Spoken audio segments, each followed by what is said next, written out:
saya Dwi Luciryandana, CGP Angkatan 8, Jakarta Timur. Saya guru biologi di SMA Negeri 36 Jakarta.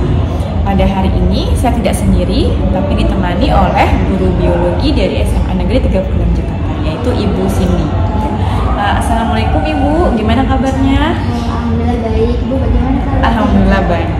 Oke, baik Bu Cindy. Jadi hari ini kita akan melakukan percakapan pra-observasi sebelum nantinya saya akan melihat pembelajaran yang Bu Cindy akan lakukan ya. Gitu ya Bu ya. Jadi untuk tujuan supervisi yang akan saya lakukan adalah untuk mengetahui dan mengevaluasi jalannya pembelajaran yang nanti Bu Cindy lakukan di kelas. Kemudian untuk tujuan percakapan pra-observasi kita adalah untuk persiapan awal sebelum pembelajaran dilakukan agar Bu Cindy juga akan lebih siap dan lebih percaya diri sehingga pembelajaran akan jauh lebih baik. Itu ya Bu Cindy ya. Baik, untuk pertanyaan yang pertama Bu Cindy, kira-kira untuk tujuan pembelajaran yang nanti Bu Cindy akan lakukan apa Bu? Untuk tujuan pembelajaran untuk pertemuan pertama ini, yaitu peserta didik ini mampu untuk mengetahui apa saja sih ciri-ciri dari si virus. Oke baik, jadi ada satu tujuan pembelajaran ya Bu ya untuk pertemuan nanti yang akan kita lihat. Kemudian untuk area pengembangannya apa Bu Cindy yang nanti akan Ibu mau kembangkan? Area pengembangan yang akan dilakukan itu menggunakan pembelajaran berdiferensiasi yang dikaitkan dengan pembelajaran sosial dan emosional peserta didik. Oke baik, jadi menggunakan pembelajaran berdiferensiasi yang dikaitkan dengan pembelajaran sosial dan emosional ya Bu Cindy ya. Nah untuk rancangan pembelajarannya nanti akan seperti apa Bu Cindy? Ya, jadi dari tadi kan udah pembelajaran diferensiasi ya, jadi kita menerapkan diferensiasi itu dalam bentuk dalam pembentukan kelompok. Jadi saya membagi kelompok tersebut ke dalam 3 tipe gaya belajar. Yang pertama ada tipe gaya belajar visual, lalu ada yang auditori, dan yang ketiga ada kinestetik. Masing-masing kelompok ini nantinya dalam pemberian rangsangan materi dan juga output untuk mereka kerjakan melalui presentasi itu masing-masing berbeda sesuai dengan tipe gaya belajar kita. Oke baik. Jadi pembelajaran yang akan Bu Cindy lakukan adalah pembelajaran diferensiasi dengan membedakan pada gaya belajar ya Bu ya, yaitu ada auditori, visual, dan kinestetik. Nah untuk medianya sendiri, media apa saja yang akan Bu Cindy gunakan? Kalau dari media yang digunakan pasti berbeda sesuai dengan tipe gaya belajar peserta didiknya. Jadi untuk gaya belajar visual kita menggunakan media berupa bahan bacaan. Bahan bacaan itu berisi dari kumpulan artikel yang sudah saya rangkum sendiri, sehingga artikel tersebut itu isinya sudah mencakup dari tujuan pembelajaran yang akan dicapai pada pertemuan hari ini. Lalu untuk gaya belajar auditori menggunakan media video pembelajaran di YouTube. Jadi ada video pembelajaran yang berisikan sesuai dengan tujuan pembelajaran yang juga akan dicapai pada hari ini. Sedangkan yang kinestetik, media yang digunakan itu berupa aplikasi dari HP atau Play Store. Ya, nama aplikasinya yaitu Unite AR. Nah, aplikasi tersebut itu merupakan augmented reality. Jadi nanti kelompok kinestetik akan melihat langsung bagaimana sih bentuk coronavirus secara 4 dimensi di layar HP mereka sendiri gitu. Wah luar biasa. Jadi media yang akan Bu Cindy lakukan, jadi ada 3 tadi berdasarkan gaya belajar yang berbeda. Oke. Nah untuk waktu pelaksananya sendiri kapan Bu Cindy? Ya, untuk waktu pelaksanaannya kebetulan akan diadakan hari ini, pertemuan pertama virusnya, yaitu pada jam ke-6 dan jam ke-7 selama 2 JP di kelas 10-2. Oke, baik. Jadi ada jam ke-6-7 di kelas 10-2 ya Bu. Jadi nanti saya akan datang ke kelas Bu Cindy ya dan melakukan supervisi kelas serta mencatat kegiatan pembelajaran yang Bu Cindy lakukan. Nah setelahnya kita akan ada percakapan kembali ya Bu, yaitu pasca observasi. Nah untuk sebelum diakhiri, kira-kira apa yang Bu Cindy telah dapatkan setelah percakapan kita hari ini? Setelah kita berbincang-bincang dengan Ibu Lucy, saya jadi makin yakin sih untuk menerapkan pembelajaran diferensiasi di kelas nanti. Kemudian saya jadi makin tahu apa saja langkah-langkah yang akan saya lakukan supaya tujuan pembelajaran pada hari ini itu akan tercapai. Seperti itu Ibu. Iya baik, terima kasih ya Bu Cindy ya. Baik, terima kasih. Untuk percakapan pra-observasi telah selesai. Sampai bertemu kembali di percakapan pasca observasi. Terima kasih ya Bu Cindy atas waktunya. Sampai bertemu kembali. Assalamualaikum. Waalaikumsalam.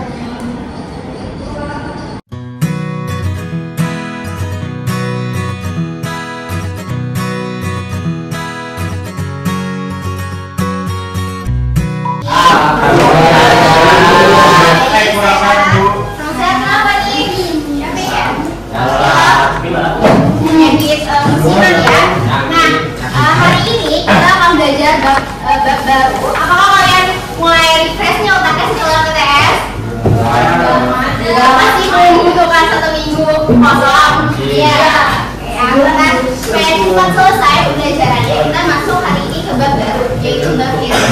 Nah, sebelumnya Ibu punya video yang kalian harus tonton dan angkat tangan untuk menentukan apa sih isi video tersebut.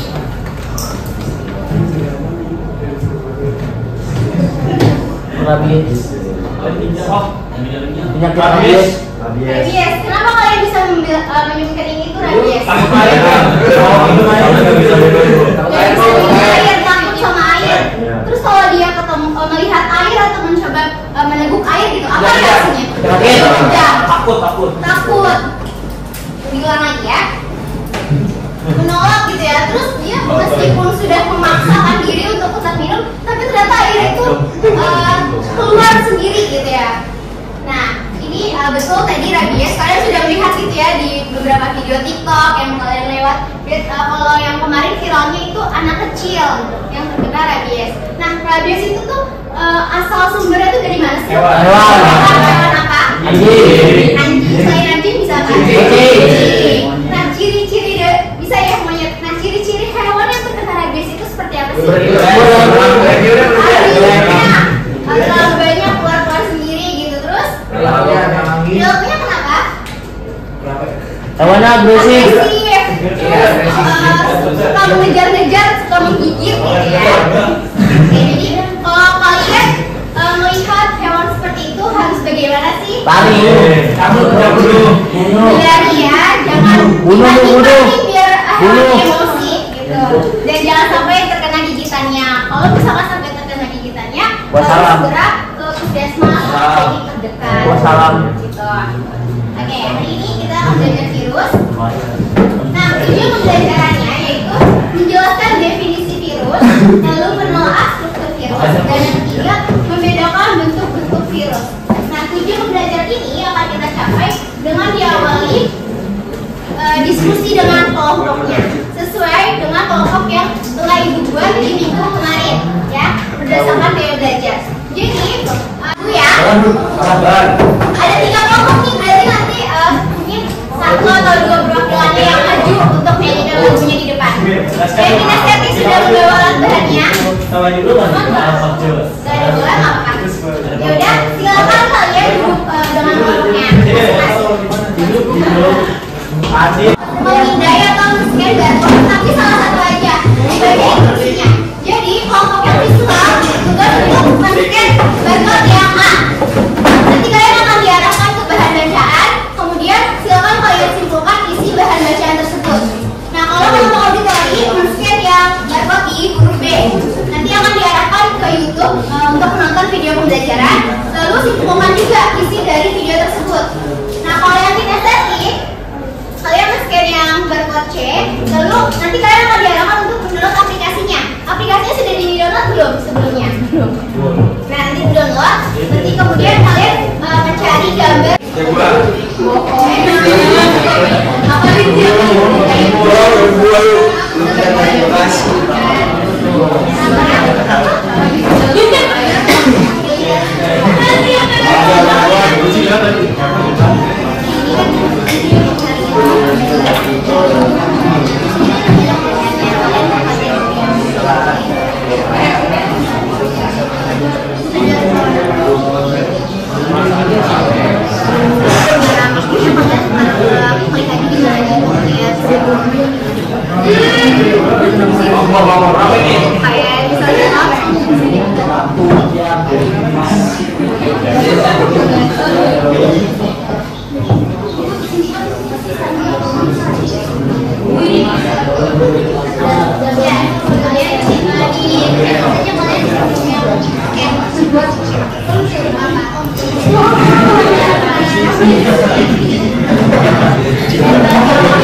Sekitar 20 sampai 200 nanometer.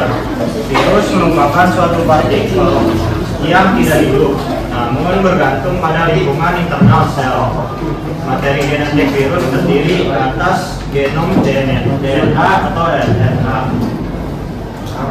Struktur tubuh virus terdiri atas 3 bagian, yaitu ada kapsid atau kepala dan leher serta ekoder.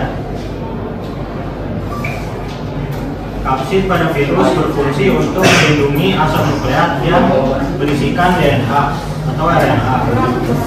Leher berfungsi sebagai penyangga antara kepala dan ekor. Ekor berfungsi untuk melekatkan diri dan menginfeksi inangnya. Kami buat. Oke. Ini ada kepala bakteri otaknya di sini di nama bakterinya bakteri otak. Di sini ada Nama virus, sorry. Nama virus. Iya. Nama virusnya bakteri otak. Dan di sini ada kepala bakteri. ada kepala bakteri yang di sini mengandung DNA yang ada di bakteri itu. Ini bakteri otak ini termasuk bakteri dengan non enveloper. Oke. Non enveloper. Jadi dia gambarnya seluruh membran yang ada di kepalanya, yang mengelilingi kepalanya. Terus ini ada lehernya. Namanya itu Seluruh ekor namanya.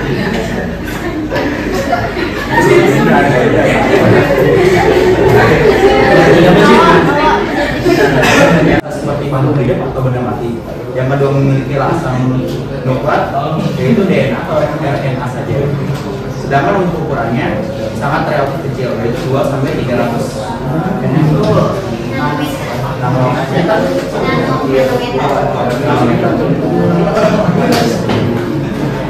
Untuk bentuk virus, bentuk virus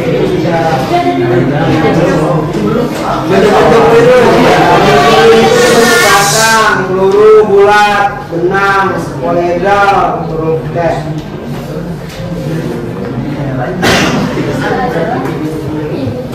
Iya.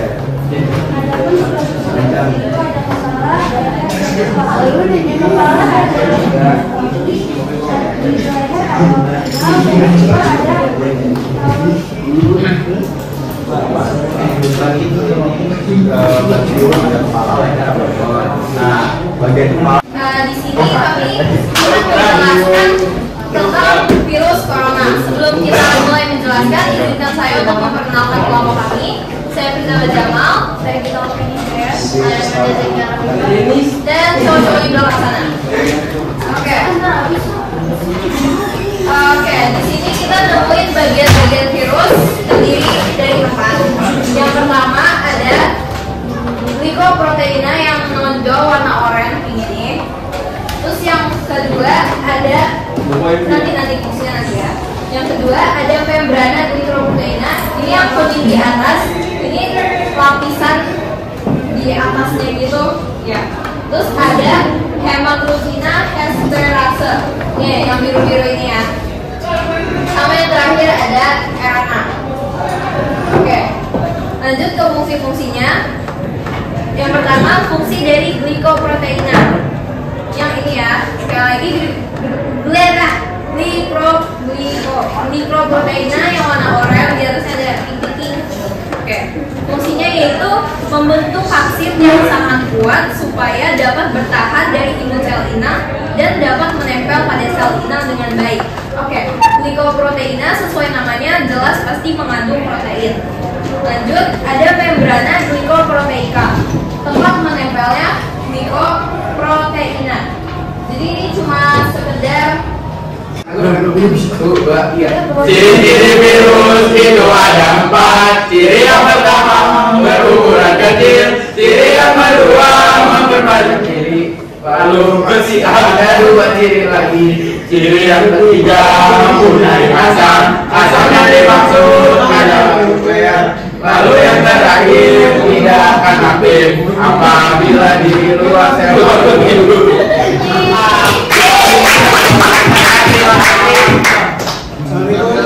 Oke, sebelumnya pada sejarah virus, kenapa sih virus ini bisa ditemukan dan bisa jadi bagian dari ilmu biologi? Jadi di sini ada namanya daun bawang ya, boleh dilihat.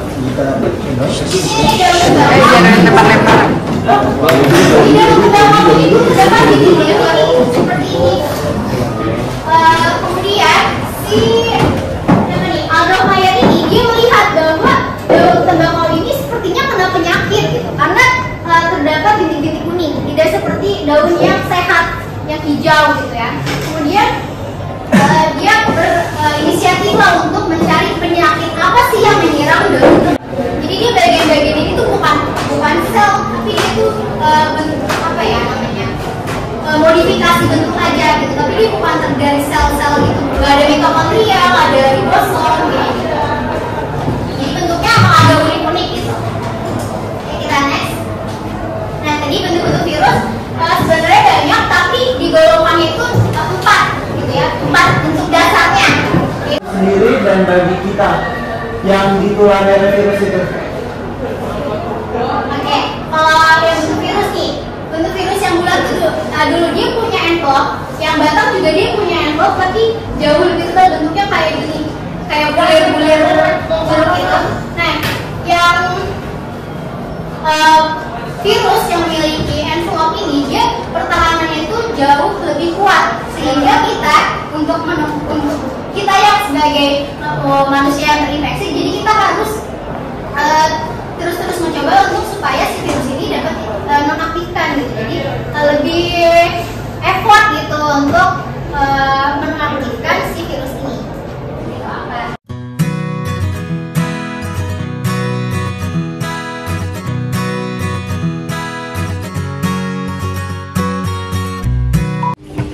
Ya, Assalamualaikum warahmatullahi wabarakatuh. Saya Dwi Lucy Riyadona, CGP Angkatan 8, Jakarta Timur, dari SMA Negeri 36 Jakarta.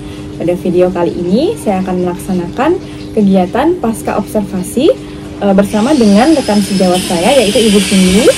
dan didampingi oleh pengajar praktik saya, yaitu Ibu Sri Yunani. Ya. Baik, langsung saja kita akan mulai kegiatan pasca observasi. Ya. Assalamualaikum Bu Cindy. Waalaikumsalam Ibu. Ya, gimana kabarnya Bu? Alhamdulillah saya baik. Ibu bagaimana kabarnya? Alhamdulillah, aku juga sehat walafiat. Baik, hari ini kita mau berbincang-bincang sebentar ya Bu Cindy ya, mengenai kegiatan yang sudah Bu Cindy lakukan kemarin, yaitu pembelajaran virus ya Bu ya? Iya, baik. Nah, untuk yang mau saya tanyakan nih Bu, nih, dari percakapan kita ini, apa sih yang kira-kira Bu Cindy mau dapatkan? Setelah melakukan pembelajaran diferensiasi tersebut dan melakukan pembincangan hari ini, saya sih ingin mengulas kembali bagaimana sih saya mengajar pada waktu itu, dan menjadi refleksi juga bagi saya apakah pembelajaran tersebut sudah berjalan cukup lancar atau masih ada kendala atau kekurangannya. Baik, jadi Bu yang mau Bu Cindy dapatkan refleksi ya Bu ya, dari hasil pembelajaran yang sudah Ibu lakukan. Nah, saya juga ingin bertanya, berarti sekarang perasaan Bu Cindy apa ya setelah melaksanakan pembelajaran tadi? Kalau perasaan saya sendiri masih belum puas karena saat di kelas ternyata masih ada kendala-kendala, walaupun tidak terasa begitu besar kendala, tetapi mengganjal gitu rasanya kalau tidak diperbaiki di kemudian hari. Oh baik, jadi ada beberapa hal yang masih mengganjal gitu ya Bu ya, masih ya belum lega. Nah, tapi dari perencanaannya sendiri apakah sudah terlaksana Bu? Kalau dari perencanaan, seperti yang langkah-langkah sudah saya rencanakan sebelum pembelajaran dilangsungkan, itu sudah semuanya terlaksana. Hanya saja dalam perencanaan tersebut ternyata masih ada kendala, yaitu masalah manajemen waktunya itu. Nah, ternyata masih belum cukup. Jadi dari manajemen waktu ya Bu ya. Nah, untuk terkait dengan tujuan pembelajaran bagaimana Bu? Apakah sudah terlaksana? Kalau untuk tujuan pembelajaran, alhamdulillah sudah tercapai semua. Oke, baik. Jadi untuk tujuan pembelajaran sendiri sudah tercapai ya Bu ya. Nah, mari kita identifikasi bersama ya Bu Cindy, dari pembelajaran yang Bu Cindy lakukan, kira-kira yang sudah baik apa atau keunggulan dari pembelajaran Ibu, dan mungkin yang belum baik apa ya dari pembelajaran telah Ibu lakukan? Dari keunggulannya, kalau saya lihat dari peserta didiknya, Ibu, peserta didiknya selama pembelajaran tersebut berlangsung sangat excited dan antusias, karena mereka itu belajar sesuai dengan minat yang sudah mereka pilih, sehingga sikap inisiatif dan kreatifnya itu lebih terasa lebih tinggi lagi daripada pembelajaran biasanya. Untuk yang kurang baiknya apa Bu Cindy? Kalau yang untuk kurang baiknya itu sih Bu, masalah waktu. Jadi mereka ini mungkin terlalu fokus untuk mengerjakan suatu produk, sehingga tugas AKPD-nya tuh terbengkalai, sehingga mereka meminta tambahan waktu gitu. Jadi mundur sedikit gitu. Oh iya, baik. Jadi untuk kekuatannya sendiri tadi Bu Cindy bilang mereka sangat excited ya Bu Cindy ya, karena memang ini hal baru ya, dimana pembelajarannya menggunakan gaya belajar mereka. Namun tadi yang kekurangannya adalah dari segi manajemen waktu. Nah, kira-kira dari yang tadi Bu Cindy sampaikan, strategi atau cara-cara untuk memperbaikinya apa Bu? Karena tadi ya masalahnya terutama di waktu, mungkin guru yang lain atau terutama saya mungkin bisa meminimalisir dengan cara datang gitu ya ke kelompok-kelompok tersebut, kemudian memimpin atau menyarankan untuk pembagian tugas per anggota-anggota kelompok. Jadi kan ada beberapa tugas yang diberikan kepada kelompok. Jadi mungkin dibagi-bagi, misalkan 3 orang mengerjakan produk, kemudian sisanya mengerjakan LKPD, sehingga 2 tugas tersebut itu dapat dilakukan secara bersamaan tanpa meminta tambahan waktu lagi gitu. Oke, luar biasa. Itu sepertinya strategi yang cukup tepat. Adakah mungkin strategi lain dari Bu Cindy terkait perencanaan berikutnya atau kegiatan berikutnya? Mungkin yang bisa diperbaiki lagi kalau langkah lain itu pembelajaran diferensiasinya untuk produknya mungkin bisa dipikirkan lagi apakah waktu yang diberikan dengan produk yang dibuat itu sesuai gitu, karena kan mungkin produknya bagi mereka agak susah dan ternyata waktunya harusnya lebih lama lagi. Jadi harus disesuaikan lagi. Ya, saya setuju sih ya Bu Cindy, memang perlu penyesuaian antara produk yang akan kita berikan atau tugas yang kita berikan dengan waktu. Nah, untuk kira-kira kapan tuh Bu Cindy akan melaksanakan perbaikan mungkin atau strategi tadi yang tadi Bu Cindy telah sampaikan? Mungkin kira-kira bisa 2-3 minggu ke depan sih. Oke, itu mudah-mudahan tepat terlaksana ya di sini ya. Nah, mungkin sebagai tambahan dari saya, dicatat-catat hal-hal kecil yang tadi Bu Cindy telah lakukan agar nanti bisa ditindaklanjuti dengan lebih tepat seperti itu. Nah, berikutnya yang kira-kira bisa menjadi sumber inspirasi atau motivasi dari Bu Cindy? Kurang lebih rekan sejawat sih Ibu, terutama guru-guru biologi karena kan pasti lebih relate untuk materi dan bagaimana cara metode pembelajarannya. Ya, jadi kita sama-sama belajar ya Bu Cindy ya. Ya, karena memang banyak hal baru dari perkembangan pendidikan yang harus kita pelajari. Nah, berikutnya apakah ada jadwal-jadwal atau self reminder dari Bu Cindy terkait perbaikan atau nantinya akan progres untuk pembelajaran berikutnya? Waktu untuk merenung gitu ya Bu ya? Tentu ada. Bahkan setelah selesai mengajar gitu ya, keluar kelas itu saya langsung merasa seperti ada saya mengajal banyak kekurangan, baru teringat gitu setelah keluar kelas seperti itu gitu akan ada. Ya, pasti memang itu namanya refleksi ya Bu ya, refleksi diri sendiri terkait pembelajaran. Memang setiap hari kita memang sebaiknya lakukan itu ya Bu ya. Oke. Nah, dari yang Ibu sampaikan tadi, adakah yang masih mengganjal Bu Cindy? Ibu sih sudah tersampaikan semua Ibu, alhamdulillah. Alhamdulillah, baik. Terima kasih ya Bu Cindy telah untuk sharing-sharingnya. Mudah-mudahan apa yang Bu Cindy akan sudah tadi katakan, mudah-mudahan dapat terlaksana, perbaikannya dapat berjalan dengan baik. Oke, terima kasih Bu Cindy. Sama-sama Ibu. Baiklah, itu tadi adalah video kegiatan pasca observasi yang telah saya lakukan. Terima kasih kepada Ibu Cindy dan Ibu Sri Winani. Kurang lebihnya saya mohon maaf. Wassalamualaikum warahmatullahi wabarakatuh.